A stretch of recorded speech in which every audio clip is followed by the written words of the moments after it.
Boa noite, pessoal. Então, hoje nós vamos começar a nossa segunda parte da disciplina, né? Vamos falar um pouco aí sobre desenvolvimento de jogos, né?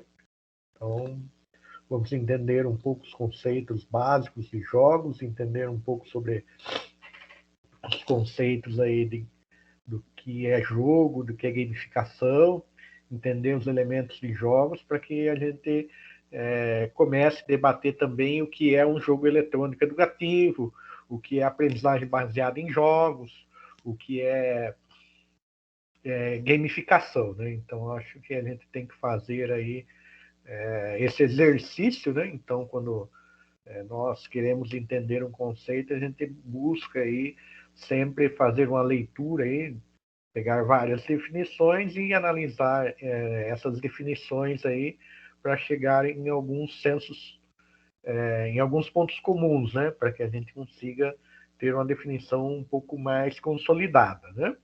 Então, a ideia hoje da aula é fazer essa análise, né? Então, na concepção de vocês, o que é jogo?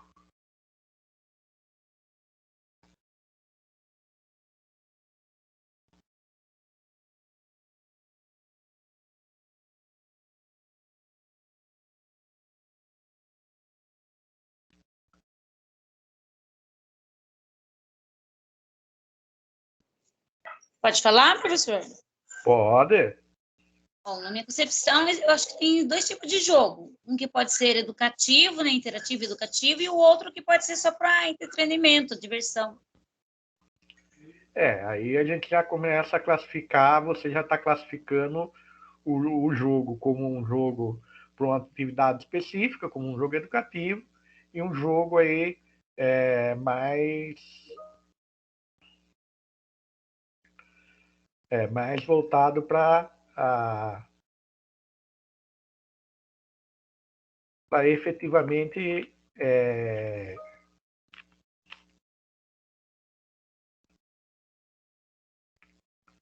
diversão, né?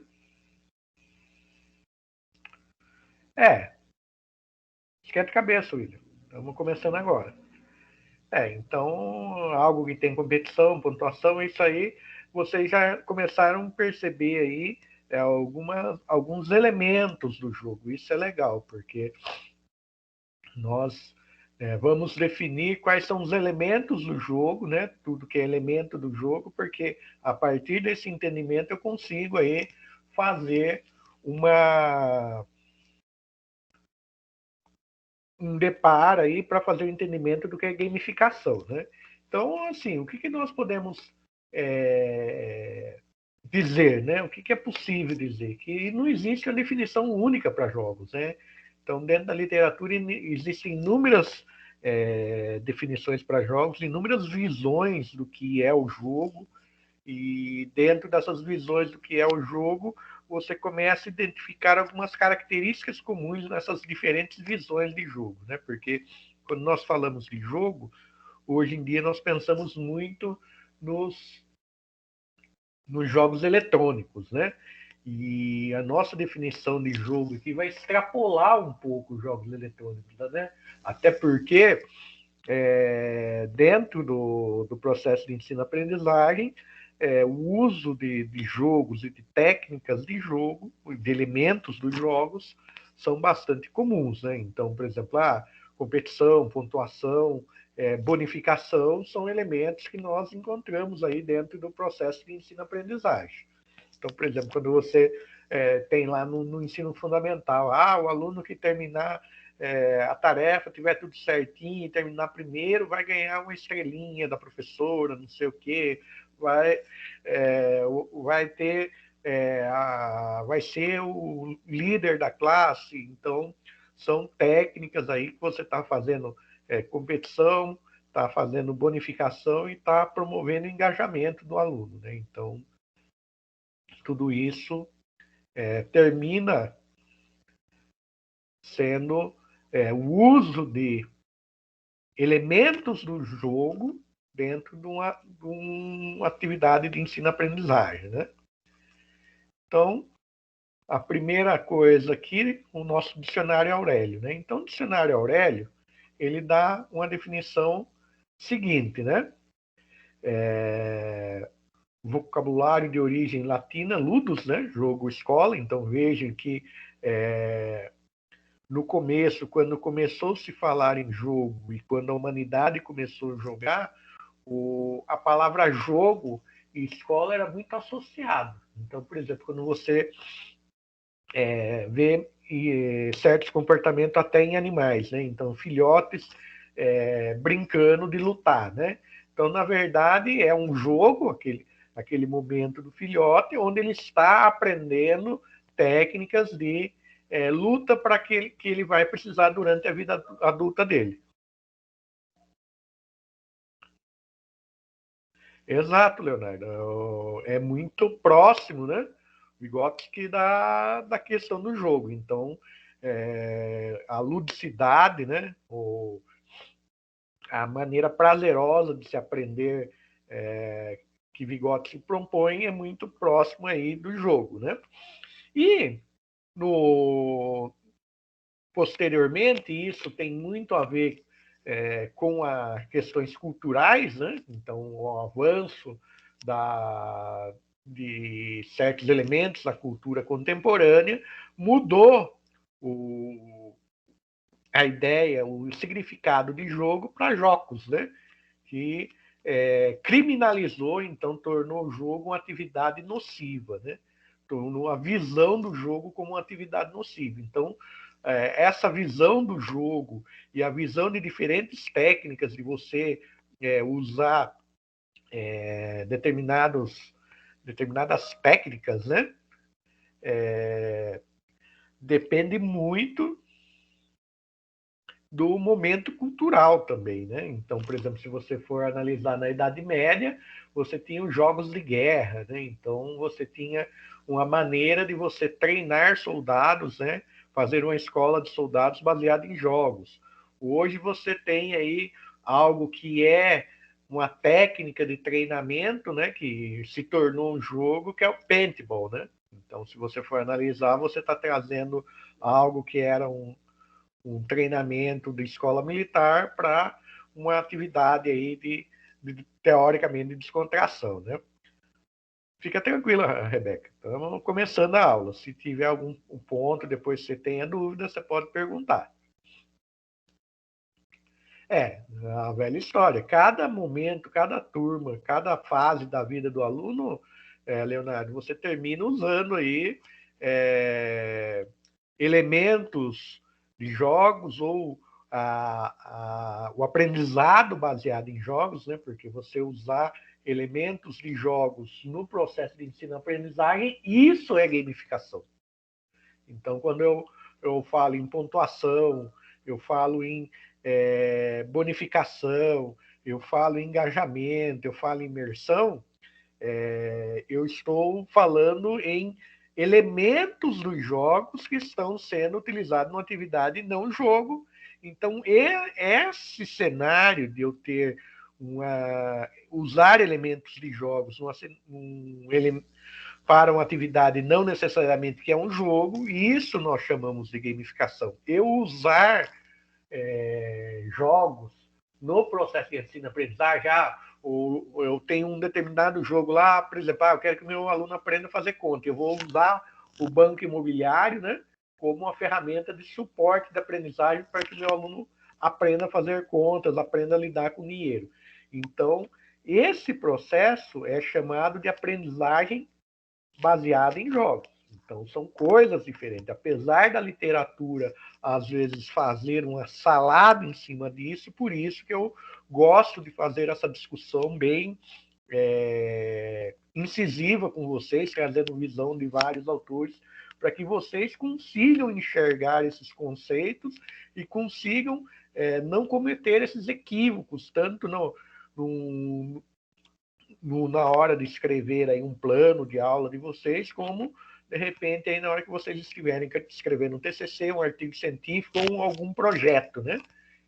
Dentro de ensino aí dentro de uma escola. Então, é sempre muito importante a gente entender bem as coisas, né? Tanto que é complexo, se você não sabe usar o jogo, acaba mais prejudicando o processo de ensino-aprendizagem do que ajudar, né? Porque o objetivo é ajudar, mas se você não sabe aplicar, não adianta nada. Exato. Qualquer ferramenta, né? Qualquer ferramenta que você não saiba usar, ela vai mais te atrapalhar do que ela vai te ajudar. Então, por exemplo, quando nós falamos em informática na educação, até hoje, a maioria das experiências de informática, de educação de informática no processo de ensino-aprendizagem nos ambientes de escola pública não tem obtido o resultado desejado, né? Por quê? Porque todas as nossas políticas foram voltadas para colocar o equipamento dentro da escola, montar uma infraestrutura e depois esquecer que isso existe. O professor vai dar jeito de manter essa infraestrutura, aprender como usar essa infraestrutura, pensar como utilizar essa infraestrutura como uma ferramenta de ensino-aprendizagem. Então, o que nós vemos na maioria das vezes nos laboratórios de informática são laboratórios subutilizados, né? Então, ou utilizados num processo, às vezes, de letramento digital, que também não é ruim. Se você falar que você vai fazer um processo de letramento digital, no cenário atual não é nada ruim. O que seria o letramento digital? Eu ensinar o meu aluno usar as diferentes tecnologias nas resoluções dos problemas cotidianos dele. Então, eu ensinar meu aluno a ligar um computador, ensinar meu aluno que é um sistema operacional, ensinar o aluno a produzir um texto usando um editor de texto, ensinar o meu aluno a produzir cálculos utilizando planilhas de cálculo, ensinar o meu aluno a partir de um conjunto de dados gerar gráficos, né? Ensinar o meu aluno a apresentar ideias utilizando ferramentas de apresentação eletrônica. Então, esse é um contexto de letramento digital. Por que eu falo que no começo dos anos 90 isso perdeu o sentido e agora voltou a ter sentido? Porque no começo dos anos 90, e eu sou um cara que começou a trabalhar com computador no começo dos anos 90, final dos anos 80, começo dos anos 90, a nossa geração, a geração que eu faço parte, enxergou o computador como o diferencial no mercado de trabalho, o diferencial que você tinha que saber, tinha que conhecer e tinha que dominar pelo menos o básico daquele equipamento para que você conseguisse ter algum diferencial no mercado de trabalho. Então, nós nos esforçamos, então nós fizemos muito cursos na área de computação, nós fizemos uma força, o consórcio a perder de vista para ter, de repente, os primeiros computadores em casa. Então, foi uma geração que ela fez por enxergar que o computador era uma ferramenta diferencial no mercado naquele momento, nós fizemos um esforço para aprender e ter acesso a esse equipamento. A partir dos anos 2000, com a ascensão dos smartphones, as novas gerações, as gerações a partir dos anos 2000, foram abandonando o computador. Por quê? Porque tudo que elas querem fazer computacionalmente falando está disponível no smartphone. A geração deixou de enxergar o conhecimento de computação como um conhecimento diferencial para você se colocar no mercado de trabalho e produzir soluções e começou a enxergar as ferramentas computacionais simplesmente como lazer. Então, jogos, redes sociais, uma série de coisas. Então, isso tornou de novo necessário o processo de letramento digital, porque a geração dos anos 90 fez esse esforço gigantesco fora da escola, então para ela às vezes não fazia sentido, muitas vezes o professor tentava apresentar a ferramenta da maneira que ele conhecia, com o pouco conhecimento que ele tinha, e muitas vezes a gente ensinava o professor a usar a ferramenta, porque a gente tinha mais conhecimento que o professor, muito mais conhecimento que o professor, e isso não tinha sentido. Então, ficava o laboratório subutilizado. Então, terminava sendo um tempo assim que era ao contrário. Nós, alunos, terminávamos treinando o professor para usar as ferramentas. Em muitos casos, aí, se você for ver relatos, era isso que acontecia. A partir dos anos 2000, não. Por quê? Porque mudou a visão da sociedade e das novas gerações sobre o que recursos computacionais, internet e outros recursos voltados para da computação, de computação, e com isso você recebe alunos hoje que só sabem utilizar essas ferramentas como lazer. Então, quando você propõe para o aluno produzir um texto dentro de um editor de texto, quando você propõe para o aluno fazer um conjunto de cálculos dentro de uma planilha de cálculos, quando você propõe para o aluno para ele organizar os arquivos dele dentro do computador, separar por assuntos e tudo, esse aluno ele não consegue fazer isso. Por quê? Porque ele não se preocupou com isso. Então, nesse processo, o letramento digital se torna muito importante. Por quê? Porque dentro das empresas não deixou de existir o computador, não deixou de existir essas necessidades. Pelo contrário, essas necessidades estão cada vez mais naturais, né? Essas necessidades, o uso dessas ferramentas são cada vez mais naturais, né? Então, o letramento digital termina voltando a ter sentido aí nas novas gerações, né? E dentro desse contexto de tecnologia, nós temos aí os jogos, né? E voltando aqui à definição do Aurélio, né? Então, ele define aqui como atividade físico-mental organizada. Então, vamos olhar bem. Já comecem a notar algumas coisas que vocês vão ver aí que essas coisas vão se repetir. Atividade físico-mental organizada por um conjunto de regras que definem vitória ou derrota, brincadeira, passatempo, descontração.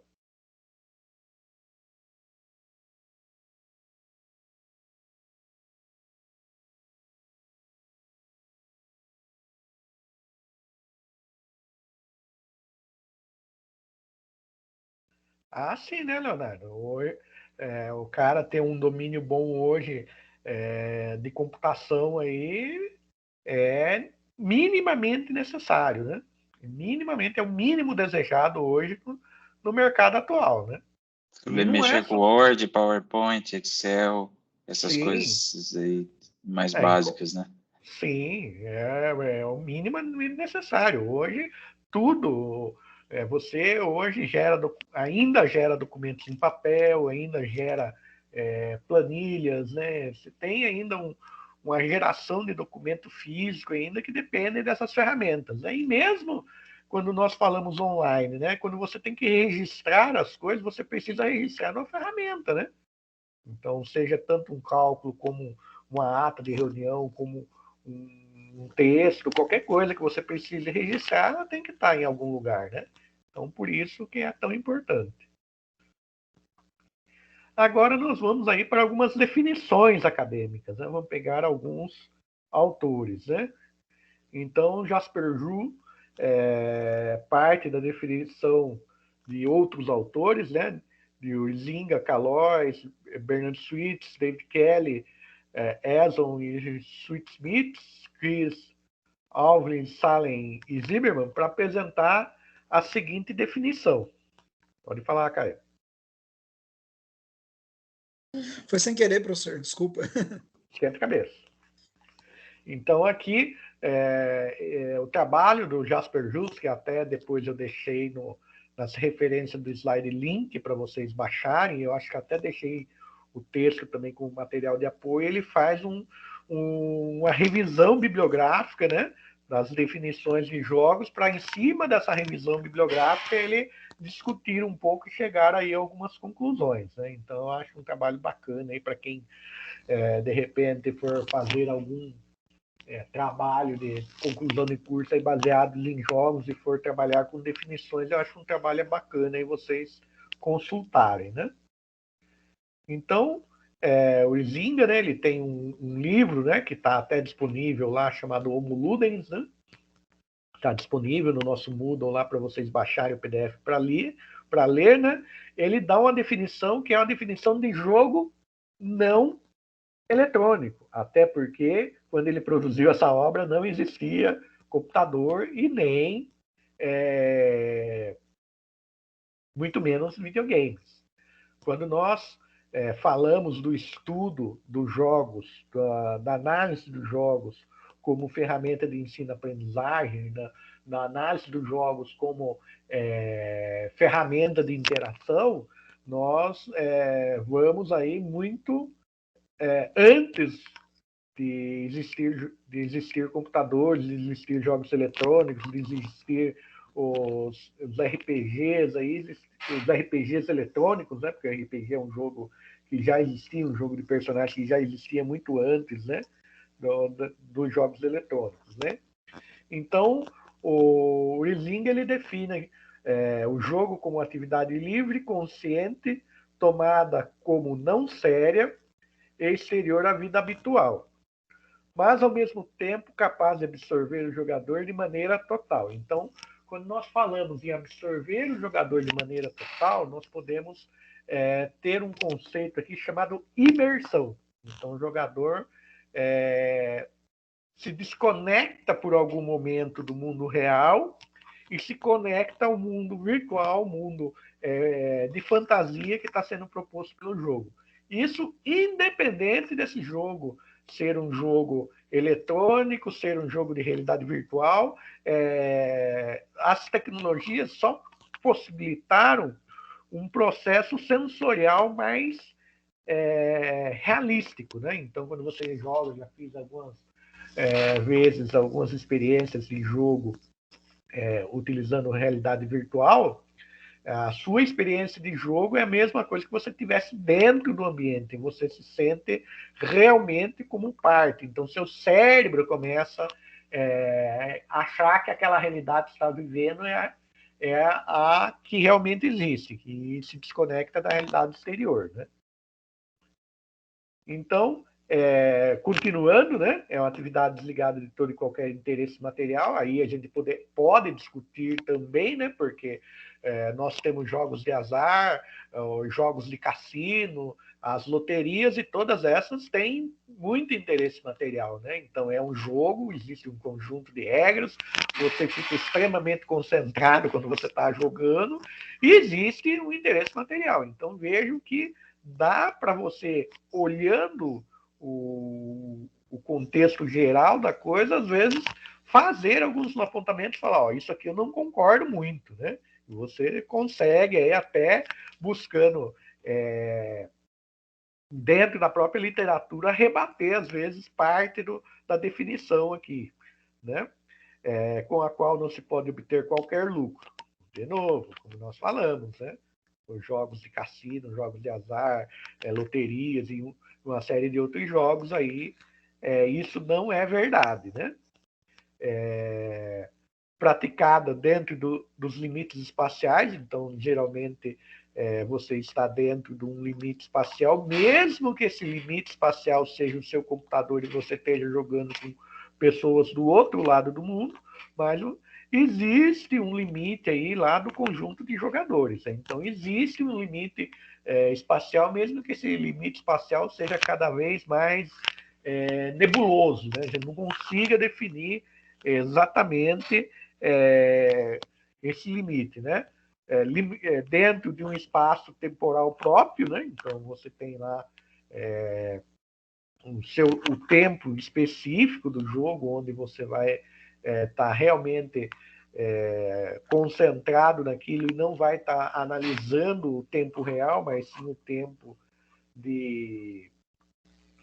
que está ali no desenvolvimento do jogo. E aqui faltou um i, né? Seguindo uma certa ordem e regras. Né? Então, você tem que ter aí, você está seguindo regras. Então, de novo, vejam que as palavras começam a surgir de maneira repetidas aí, né? Ordem, regra, imersão, são coisas que começam a se destacar aí, né?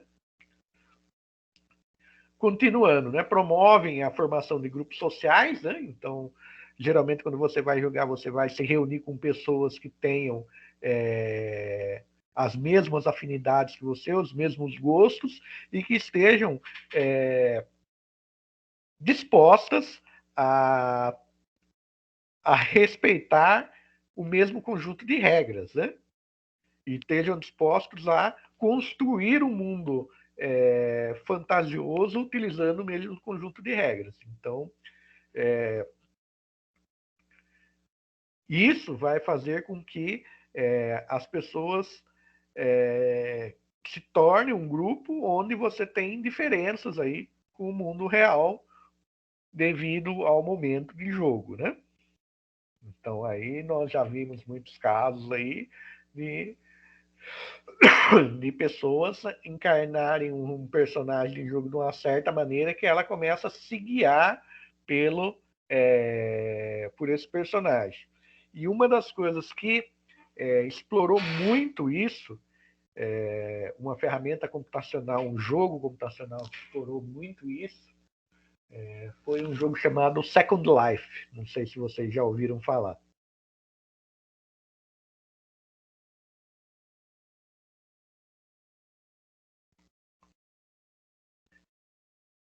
Então, dentro desse jogo, né, nós tínhamos lá a possibilidade de construir um espaço virtual, construir uma sociedade virtual, né?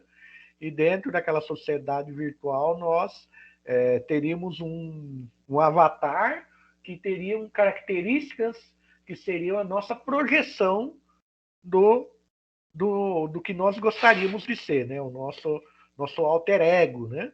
Então, dentro desse mundo, muitas vezes, a pessoa que se sentia, muitas vezes, frustradas, né, dentro do mundo real, né, ela construía uma imagem dela, construía um mundo para ela e se relacionava com outras pessoas, né, dentro do jogo, que era possível você se relacionar com outras pessoas dentro do jogo, de uma maneira muito diferente que ela se relacionava no mundo real. Então, ela gerava um contexto onde cada vez mais a pessoa que tinha problemas, né, de convivência, tinha problemas aí de aceitar a realidade, de passar a viver aí muito tempo dentro do jogo, né? Então, esse foi um dos primeiros jogos aí de grande sucesso mundial, né? Se vocês pesquisarem, existiram até livros aí falando sobre Second Life, né? E realmente você criava uma vida paralela para você. Existiam até transações comerciais dentro desse jogo, né? Transações comerciais reais, né? Então, aqui o Roger Callois, né, ele dá uma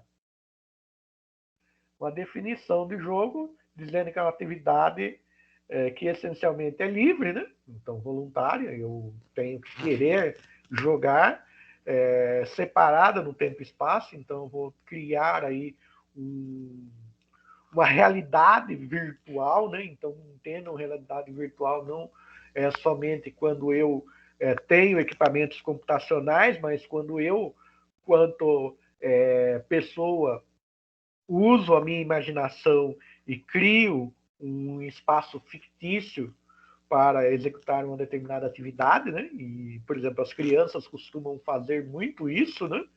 Existia um desenho lá no começo dos anos 90 chamado Fantástico Mundo de Bob, que tem um menininho que tudo que falavam para ele criava uma realidade alternativa para ele entender, porque como ele era muito criança, às vezes ele não entendia muito o que as pessoas estavam falando, e ele dava o entendimento dele de um determinado fato, né? Então, isso também acontece aí num jogo, né? Aqui ele coloca também a questão da incerteza, né? Então, quando eu estou num jogo, essa atividade eu não tenho certeza de qual vai ser o final dela. Então, aqui, basicamente, o final dessa atividade vai depender muito das minhas escolhas e das escolhas também por grupos. Improdutiva, né? Então, aqui também é algo que nós podemos discutir, né? Porque existem jogos aí que são voltados exatamente para o processo contrário, para aumentar a sua produtividade, né? Governado por regras, vejam que regras está aparecendo, e o fictício, né? O faz de conta. Então, faz de conta o que é? É o processo que eu tenho de criar uma realidade virtual e fazer a imersão, entrar nessa realidade e me desconectar da realidade fora do jogo. O Bernard Suítes aqui, ele diz que jogar um jogo é se engajar na atividade dirigida para causar um estado específico de ocorrências, usando somente os meios permitidos por regras. Vejam que as regras, de novo, apareceu aqui. Engajamento. A palavra engajamento, imersão, é uma palavra também que sempre aparece. Onde as regras proíbem meios mais eficientes em favor de meios menos eficientes. E onde tais regras são aceitas apenas porque elas tornam possível tal atividade. Então, vejam que aqui, de novo, né, a questão da regra, a questão do engajamento, a questão do aceitar, né? Então, quer dizer, as pessoas têm que estar dispostas a viver nesse conjunto de regras e criar aí uma realidade ficcional baseada nesse conjunto de regras, né?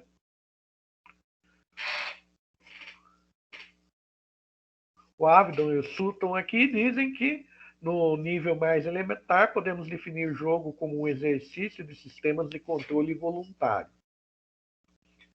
nos quais há uma oposição entre forças, confinado por um procedimento e regras, a fim de produzir um resultado não estável.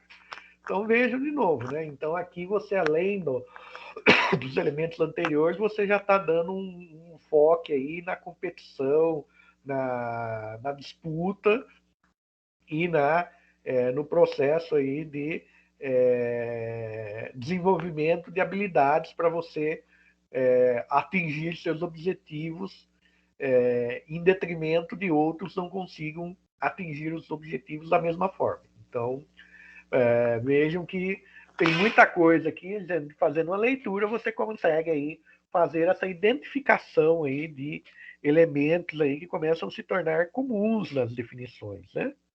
Então, o Chris Walford, ele dá o seguinte: a percepção de 4 fatores comuns, né? Então, dentro desse panorama aí que nós traçamos aí, nós conseguimos aí, o autor conseguiu aí dar aí alguns fatores comuns que vão existir em todos os jogos, né? Então, se nós olharmos todos os jogos, desde os jogos mais simples que nós jogamos na rua, quando éramos crianças, que não simplesmente era um acordo entre quem estava brincando, um jogo de pega-pega, mãe, pique-esconde, essas coisas, eles têm, de alguma maneira mais ou menos elaborada, esses fatores, né? Então, o primeiro fator que nós temos aí é a representação, né? Então, a representação, eu estou criando o quê? Um universo, né? Um universo para que esse jogo ocorra, né? Com um sistema formal, né? De representação, então um conjunto de regras que representem esse universo e que muitas vezes podem ser um recorte da realidade. Não é exatamente a minha realidade, mas é um recorte da realidade. Então, uma das coisas para o jogo ser interessante, ele não pode ser completamente fantasioso, principalmente dependendo do seu público-alvo. Ele tem que apresentar algum recorte da realidade, até para que o processo de eu emergir dentro dessa representação seja mais natural, né? Interação, conflito e segurança, né? O jogo ele vai ter consequências, né? Então, quando eu jogo um jogo de tiro em primeira pessoa, né? Quando eu levo um tiro lá no jogo de primeira pessoa, eu vou perder alguma vida, o nível de vida, de repente eu perco um determinado level, revolto, eu posso começar de novo. Então vejam que se eu levar um tiro no mundo real, dependendo do tiro, eu vou morrer na hora, né? Então eu tenho aí uma consequência menos severa do que acontece no mundo real. Eu tenho também o processo de conflito, né? Então, situações onde eu vou lidar com conflitos, aí eu vou ter enfrentamento entre os diferentes jogadores para que as habilidades do jogador mais hábil sejam destacadas, né? E a segurança, devido àquilo que eu falei, as consequências dos atos perigosos de um jogo, né? A morte de um jogo não é a morte no mundo real, né? Então, isso proporciona segurança ao jogador. Então, por isso, muitas vezes, a ideia de jogos é utilizada, e de simulações, né, que nós vamos ver também o que é uma simulação, é utilizada aí em muitos treinamentos até militares, né?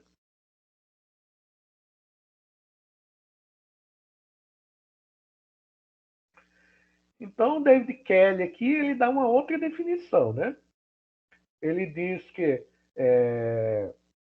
o jogo é uma forma de recreação constituída por um conjunto de regras, né, que especificam o objetivo a ser alcançado e os meios permissivos para conseguir. Então, ele já coloca o jogo como uma recreação, uma atividade não séria, né? Então, aqui nós temos o jogo como uma atividade não séria. Isso é legal também, porque se você procurar na literatura, você vai achar, quando se fala em jogos no processo aí de educação, de treinamento, uma modalidade de jogo chamado serious games, ou jogos sérios, né? Então, essa definição muitas vezes pode cair por terra aqui, né? Nesse contexto, até você fazendo aí uma pesquisa bibliográfica para contestar isso aqui. Pode ser uma forma de recreação, pode ser uma forma mais suave de eu exercitar conhecimentos, exercitar situações sérias? Pode. Então, aí a gente poderia dizer que, nesse sentido, a gente poderia assumir essa definição. É constituído por um conjunto de regras específicas que compõem o objeto a ser almejado e os meios permissivos. Então, vejam de novo, o conjunto de regras, né, que vão constituir um objeto, um mundo paralelo, né, um mundo onde o jogo acontece, e vão ter regras que possibilitam que todas as pessoas, teoricamente, tenham as mesmas chances, né, de alcançar os objetivos dentro do jogo. Então, teoricamente, dentro do jogo, eu busco aí ofertar aí igualdade, não equidade, né? Vejam que igualdade e equidade são coisas diferentes, né? Quando eu falo igualdade, todo mundo está partindo do mesmo ponto, né? Só que muitas vezes eu tenho diferentes habilidades em cada pessoa, e essas diferentes habilidades mesmo as pessoas partindo do mesmo ponto, vai fazer com que as pessoas alcancem resultados diferentes. Equidade é eu analisar as diferentes habilidades dessa pessoa e proporcionar meios que as habilidades dessa pessoa se destaquem, e os pontos que ela não tenha tanta habilidade eu consiga trabalhar para que ela melhore nesses pontos. Então, isso seria equidade. Quando nós falamos aí em sociedade, educação e tudo, igualdade, eu não olho a individualidade, eu ponho todo mundo no mesmo ponto, né? Logicamente falando aí em questões sociais, em questão de oportunidades e tudo. Então, por exemplo, o regime socialista, pega um regime igual Cuba. Eu ponho todo mundo no mesmo ponto e as pessoas podem optar por chegar a uma determinada fase da vida e fazer um curso técnico, e outros chegarem a fazer a universidade, pós-graduação e tudo. Todo mundo está partindo do mesmo ponto, todo mundo tem casa, todo mundo tem alimentação básica.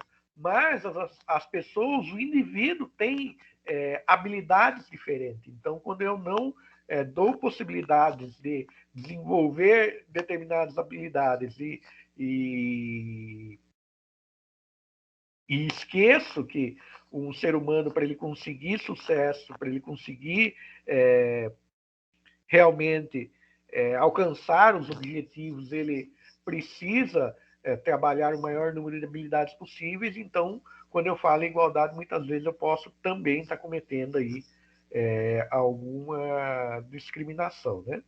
Então, a ideia de quando nós falamos dentro de um jogo aqui nessa definição aqui seria de você proporcionar igualdade, né?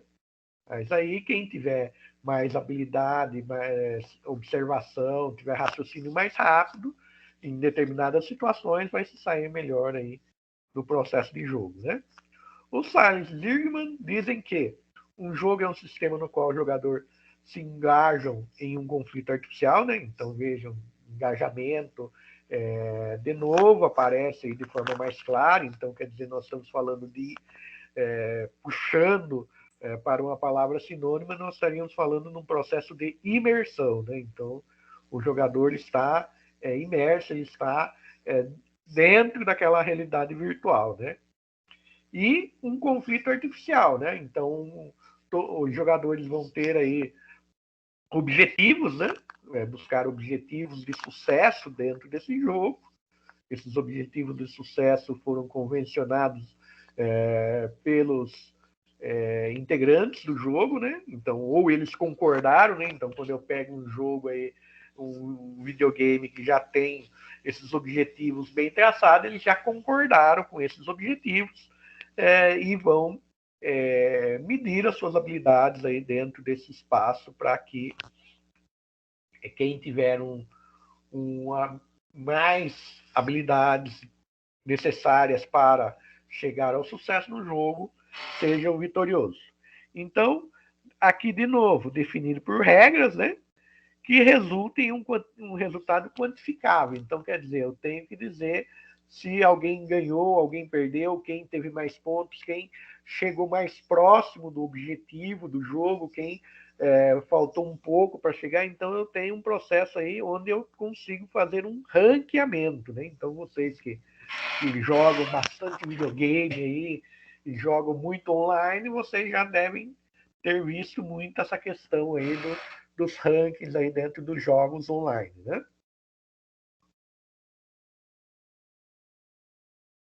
Então, após análise das definições anteriores de Jasper-Jus, Jasper-Jus, né, definiu algumas características comuns a todos os jogos, independente da sua classificação, né? Porque os jogos eu posso dizer que o jogo ele é um RPG, o jogo é um tiro de primeira pessoa, o jogo ele é um jogo de investigação. Existem inúmeras maneiras, é um jogo de tabuleiro, então existem inúmeras classificações, mas independente dessas classificações, eu tenho algumas classificações aqui que eu tenho alguns componentes, né? Que nós já vimos que são comuns, né? Então, regras, né? Quando eu falo de regras aqui, nós dizemos aí que o jogo, todo e qualquer jogo, é baseado em regras, né? Então, a construção desse universo paralelo dentro do jogo não é uma desordem, né? Não é o caos. Ele tem uma regra aí, um conjunto de regras aí que ordenam o mundo virtual. Resultado variável e quantificável, né? Então eu posso jogar hoje, posso perder o jogo, amanhã eu posso ir um pouco melhor, eu posso ganhar o jogo. Então, assim, o resultado vai depender das estratégias que eu utilizei aí dentro do meu processo para que eu avance no jogo, e quantificável eu posso efetivamente dizer aí o quanto eu avancei, qual foi o meu índice de sucesso dentro do jogo. Valorização dos resultados, né? Então, quando eu falo a questão da bonificação, então eu dou algo além do ponto em si, além daquele momento, falar, eu cheguei bem, eu dou algo para você que você se sinta mais motivado, que você se sinta importante, né? E isso, num sentido, quanto mais sucesso eu tiver. Em contrapartida, se eu não tiver tanto sucesso assim, eu vou fazer um processo de penalização. Então, eu vou trabalhar muito nessa questão de valorização dos resultados aí na autoestima do jogador dentro do processo do próprio jogo, né? Então, parte do princípio que as pessoas são competitivas, né? Então, pessoas que gostam muito de jogos, que são adeptas a jogar muito, elas são mais competitivas. Então, por isso é importante você entender essa questão, né? Porque às vezes você pode ter um grupo de alunos que não são tão competitivos, então ele pode se incomodar com esse processo de competição. Em vez de você estimular, ele se sente mais incomodado quando você acirra esse processo de competição, né?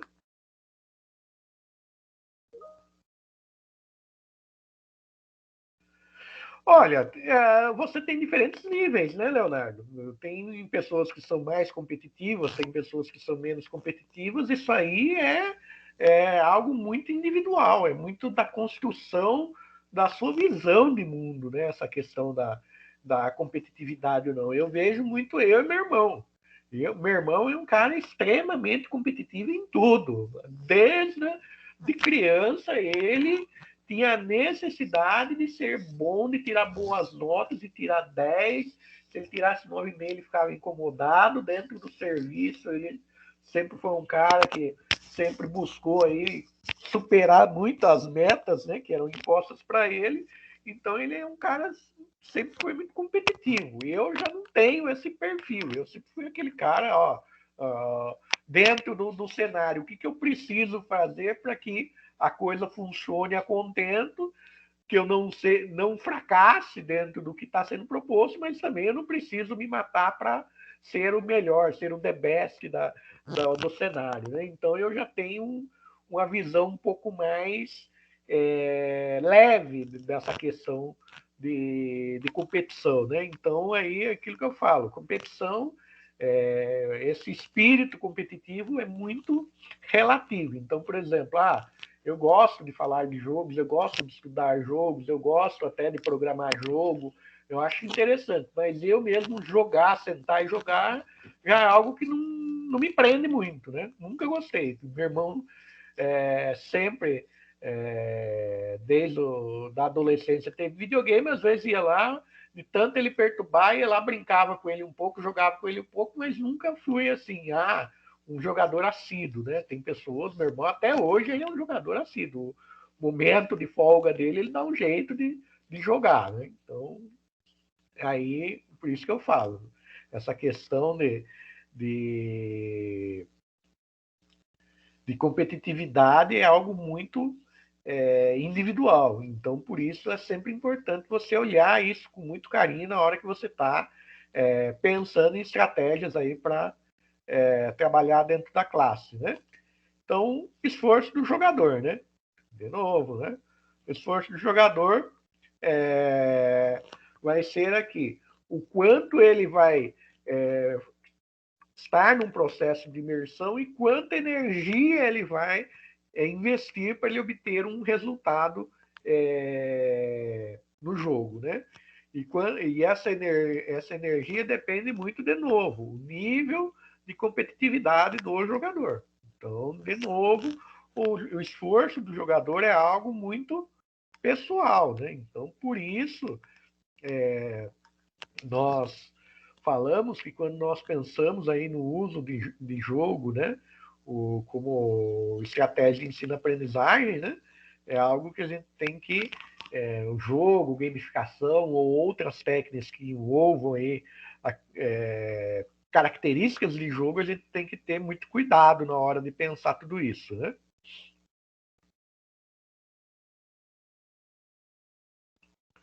Então, vínculo do jogador por resultado. Então, para o jogador, ele tem que estar tem que fazer sentido para ele aquele resultado, tem que ser importante para ele aquele resultado, para que ele obtenha a satisfação quando ele chegar àquele resultado e, consequentemente, ele fique feliz e obtenha resultados positivos e também ele tenha vontade, tenha o desejo de retornar a esse ambiente de jogo, né? Então, isso também é muito importante. Então, por isso, vejam que quando nós fazemos roteiros de jogos, é muito importante a gente entender tudo isso, entender o nosso público-alvo.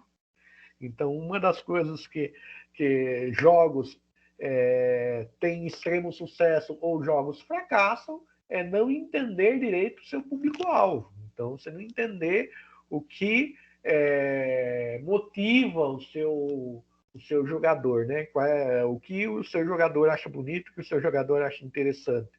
Então, quando você não faz essa análise, você tende a ter insucessos aí na questão do desenvolvimento de jogos e também no uso de jogos, né? Consequências negociáveis, né? Aquilo que nós falamos, né? Então, tudo na vida tem consequência, até no jogo, né? Só que essas consequências não vão ser aí tão severas quanto no mundo real. Então, quando eu levo um tiro no jogo, eu posso perder aí um certo level de vida, ou eu posso ter que retornar no começo da fase, ou eu vou perder aí algum suplemento. Então, são consequências que acontecem de um ato grave que eu consigo negociar aí dentro do jogo, né?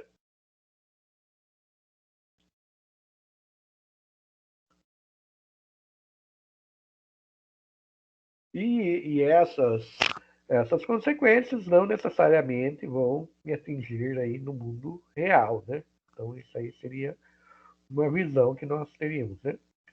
Então, Jasper Jus, né, definiu o jogo da seguinte forma. Um jogo é um sistema formal baseado em regras, com resultados variáveis e quantificáveis, no qual diferentes resultados são atribuídos por diferentes valores. O jogador empenha esforço a fim de influenciar o resultado. O jogador se sente vinculado e as consequências da atividade são opcionalmente negociáveis.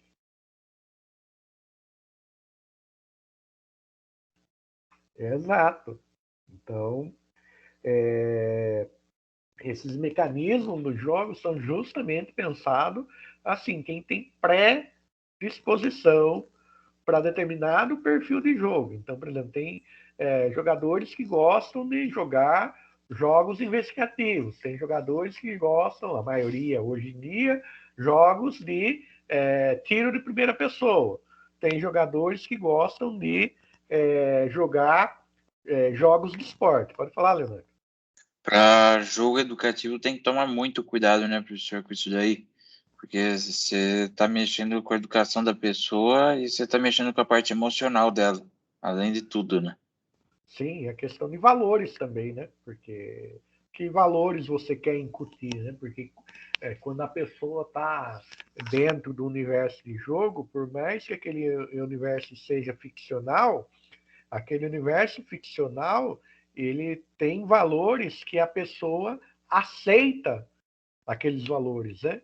Então, até que ponto ela aceita somente dentro do mundo do jogo e até que ponto ela vai extrapolar do mundo do jogo. Isso é muito complexo, né? Então, os discursos contra jogos, né? Que há muitos massacres que já ocorreram nas escolas americanas, ocorreram porque os jovens, né, que invadiram as escolas, jogavam jogos de tiro, jogos violentos. Aqui no Brasil é a mesma coisa. Mas, assim, qual é a porcentagem dos jogadores que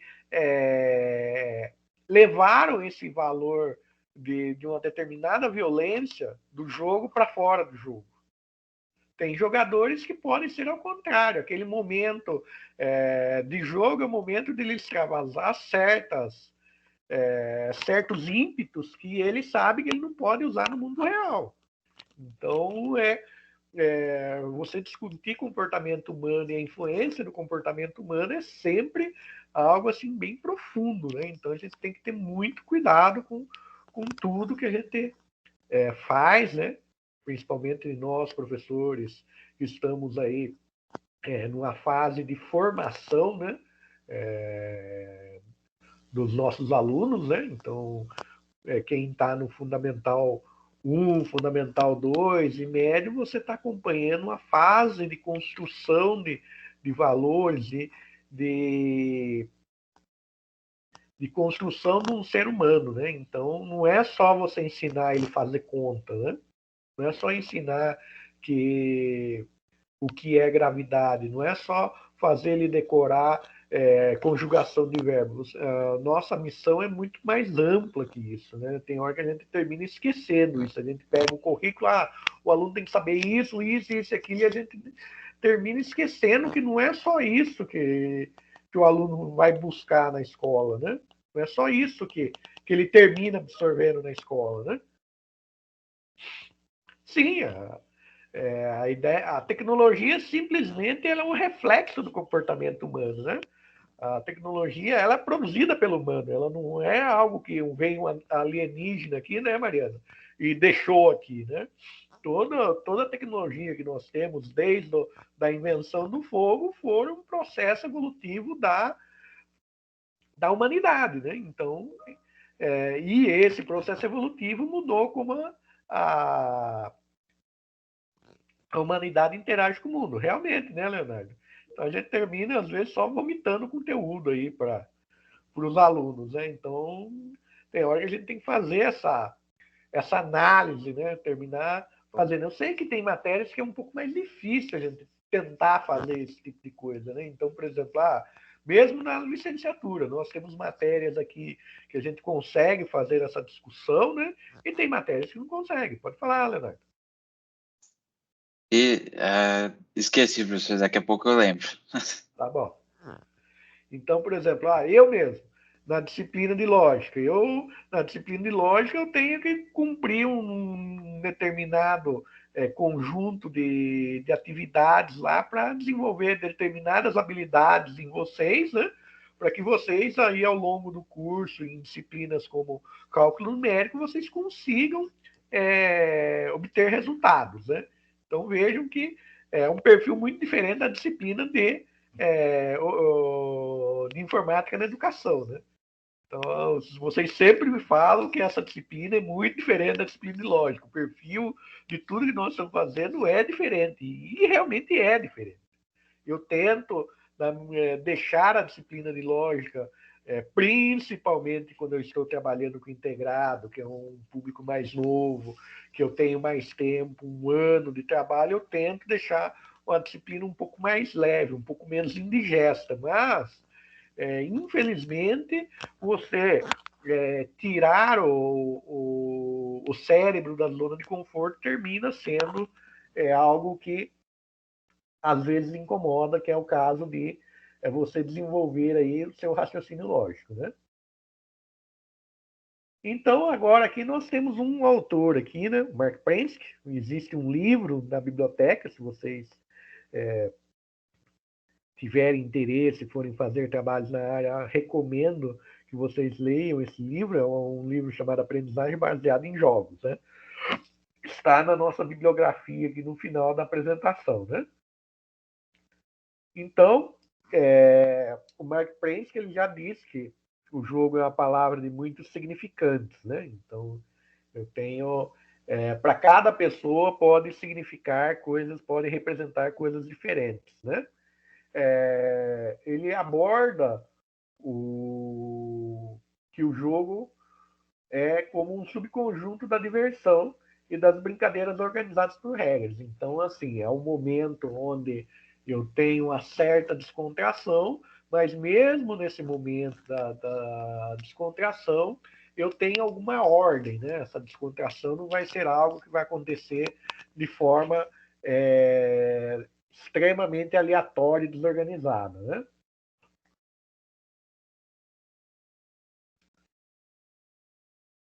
Então, ele coloca também, né? Ele faz essa análise que nós estamos exercitando aqui, né?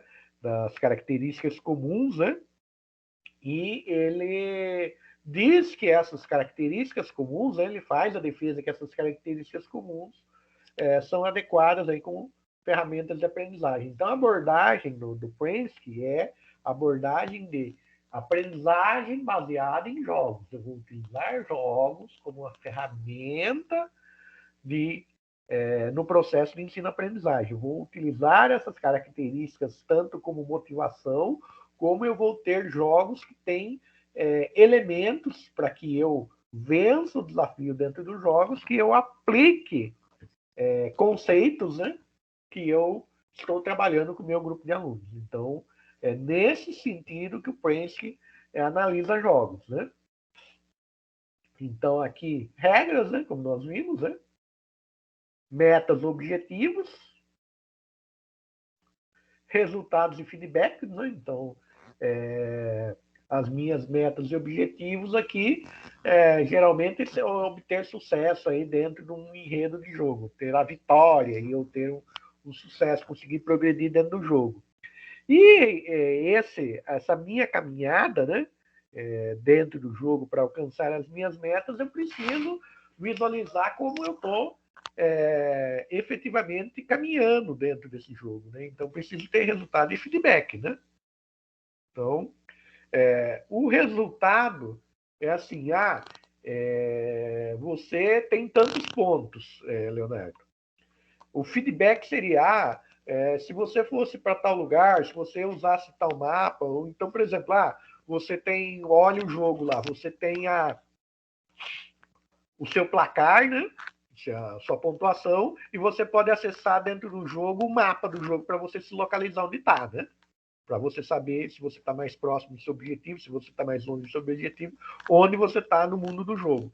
Então, o resultado seria o placar e o feedback seria a possibilidade de você consultar se você, onde você está no seu jogo, o seu nível de vida, se você estiver num jogo aí de guerra, as suas armas, né? Então, todos esses Então, o feedback ele tá ligado a metas, seria isso? O feedback ele está ligado para um pouco para te localizar, né? Para dizer o quanto você conseguiu obter de sucesso até aquele ponto do jogo, né? Então, onde eu estou no mapa, se eu tenho ou não tenho munição, se eu tenho ou não tenho vida. Então, esses elementos que nós poderíamos chamar de feedback, né? Exato, Mariana. Mostra a situação do jogo, o jogo como um todo, né? O feedback na vida real ele tem o mesmo sentido? Também, né? Você pode, por exemplo, você falar para um aluno que ele acertou ou errou o exercício é muito vago, né? O resultado, né? Então, você acertou o exercício, você errou o exercício. Mas se você errou, por que você errou? Qual ponto que você se perdeu para que você não obtivesse o sucesso naquele exercício? Então, por exemplo, você está fazendo um cálculo matemático lá, tem várias passadas. Você fez 80% das passadas corretas e errou na penúltima passada. De repente, você tem 80% de conhecimento de todo o processo, você fez 80% do caminho certo, e um passo errado tornou você deu a você um resultado errado num determinado cálculo matemático, entendeu? Então, o feedback eu vou mostrar o passo a passo do que está acontecendo, né? Entendi, obrigado, professor. Nada. Interação, né? Então, interação tanto com a realidade do jogo quanto com os outros participantes, né? Então, eu posso fazer interação com as regras do meu jogo, né? Eu posso me subordinar às regras do meu jogo, me subordinar ao ambiente do faz de conta daquele jogo. Então, eu estou interagindo com tudo que foi proposto naquele momento de jogo e posso fazer interação com outros participantes do jogo, também dependendo de qual é o perfil de jogo, né? E representação e enredo, né? Então eu tenho que ter um roteiro, né? Então quando eu faço um livro, eu tenho um roteiro, tenho as minhas personagens, tenho a história que acontece, tenho o que cada personagem tem de característica, tudo isso é um roteiro. Então vejam que muitas vezes você pensar num roteiro de jogo mais elaborado e pensar num roteiro de livro ou de um filme é a mesma coisa, né? Muito próximo. Se vocês olharem na realidade, hoje em dia tem muito filme que se tornou jogo e muito jogo que se tornou filme. Então, se você pegar o Assassin's Creed mesmo, Assassin's Creed é um jogo que se tornou filme. E Resident Evil é um jogo também que se tornou filme. Se vocês olharem na Netflix também, você tem um outro exemplo disso, num jogo bem antigo, que se tornou filme, e esse filme se tornou mais interessante do que o jogo, chamado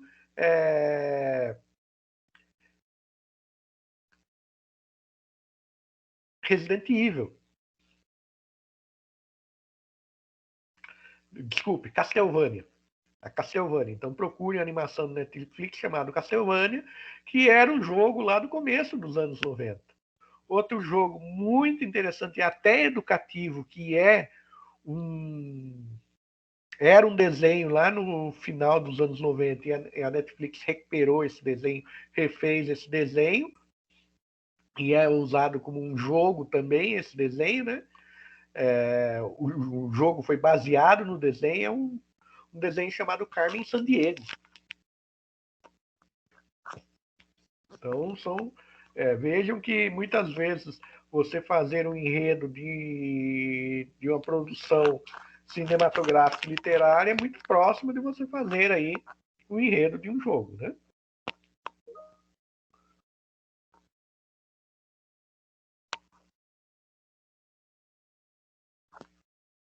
Então, continuando aqui com o Mark Prensky, né? Ele diz que a escola precisa acompanhar a evolução tecnológica, né? Então isso é um desafio, não só do processo de uso do jogo, mas de outras ferramentas que nós temos aí dentro do mundo contemporâneo, né? Então nós temos que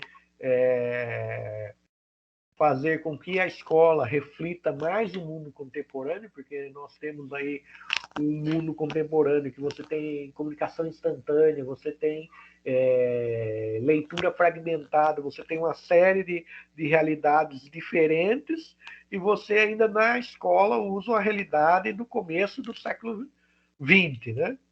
Então, nós temos aí que repensar aí como nós vamos representar a escola para os nossos alunos, né? Representar a escola de uma maneira que eu dê conta das novas demandas, né, da sociedade contemporânea, e que o aluno também se sinta acolhido e importante nesse processo, né? Então, aqui, as novas gerações, é aquilo que nós falamos, as novas gerações já nascem imergidas na tecnologia.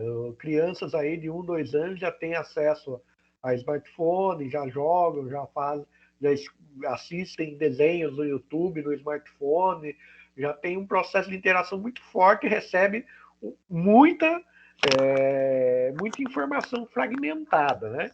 Então, se você for ver que essa informação fragmentada muitas vezes termina sendo informação inútil, você vê a responsabilidade que nós, quanto educadores, temos de guiar aí os nossos alunos nesse processo de entender como lidar com essa informação fragmentada e produzir conhecimento. Para vocês terem uma base, existe uma pesquisa, depois vocês podem até procurar na internet, que a geração atual, essa geração aqui dos nossos adolescentes, é a primeira geração que têm o QI mais baixo que o dos pais. Então, quer dizer, a primeira geração que está recebendo um monte de dados, um monte de informação, e esse monte de informação não está ajudando em nada no desenvolvimento intelectual dessas crianças, né?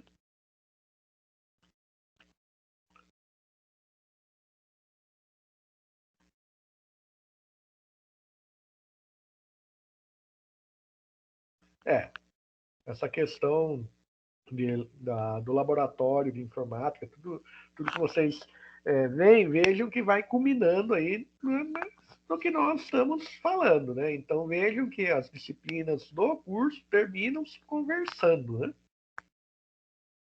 E como, professor? Principalmente políticas públicas educacionais inclusivas. Sim, então nós temos aí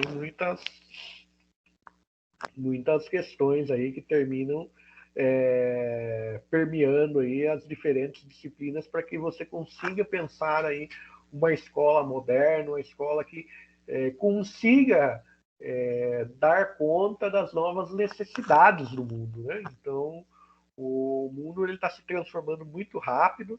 Hoje, a maior habilidade que um aluno precisa é a habilidade de aprender, então ele não precisa, muitas vezes, decorar um monte de fórmula, decorar um monte de coisa. Ele precisa ter uma visão geral e entender conceitualmente o que são as coisas, a base do conhecimento. Então, quando nós falamos em escola até o ensino médio, é a nossa base de conhecimento. Então, eu tenho a possibilidade de exercer diferentes atividades e resolver diferentes problemas com essa base de conhecimento. Então, o aluno precisa desenvolver essa habilidade dentro dessa base de conhecimento, de resolver problemas do mundo real, ele conseguir enxergar que esse conhecimento vai dar bagagem para ele resolver situações do mundo real. E ele tem que desenvolver a capacidade, eu sei um determinado conceito, eu preciso me aprofundar nesse conceito, eu preciso aprender um conceito novo. Ele ter a capacidade de buscar essa informação, de buscar esses dados na internet e conseguir aí construir novos conhecimentos, né? Então, ele desenvolver, quando você constrói novos conhecimentos e quando você aplica esses novos conhecimentos na resolução de problemas, você está desenvolvendo a sua capacidade intelectual. Então, é isso que a gente precisa realmente que aconteça com os nossos alunos, né? Então, é esse cenário que, infelizmente, a gente não está conseguindo, né, dentro do que está se construindo hoje como pensamento da educação, principalmente das políticas públicas, de construir um cenário que faça com que o nosso aluno realmente se desenvolva intelectualmente, né? Então, esse é o nosso maior desafio, achar ferramentas para que o nosso aluno se desenvolva intelectualmente.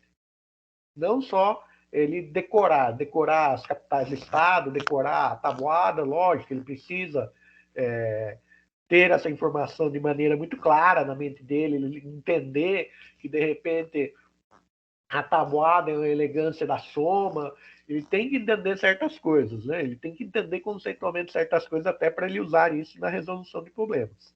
Mas ele tem que realmente entender, não simplesmente ficar papagaiando um monte de coisa, porque senão, para ele, não vai resolver nada. Certo, pessoal?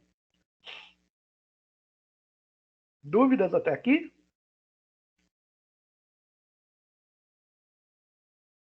Estou achando bem interessante, professor, essa discussão. Não tinha pensado nisso. Legal. Que bom que vocês estão gostando da disciplina. Essa é uma disciplina mais leve. Com certeza é uma disciplina mais leve. Assim está a enésima potência mais leve que lógica. Exato.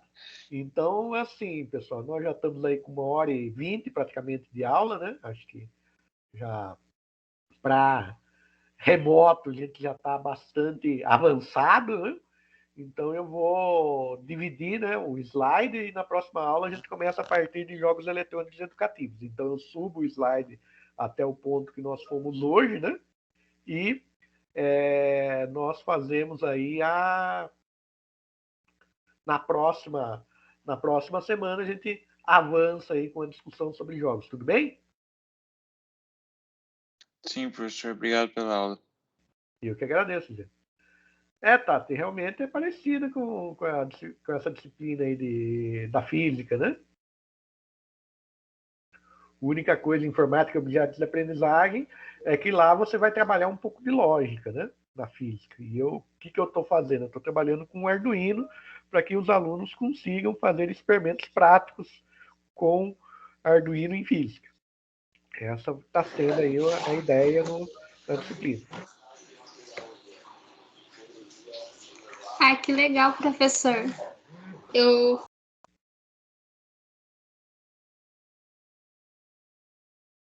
Boa noite, professor. Até. Boa noite, até a próxima semana.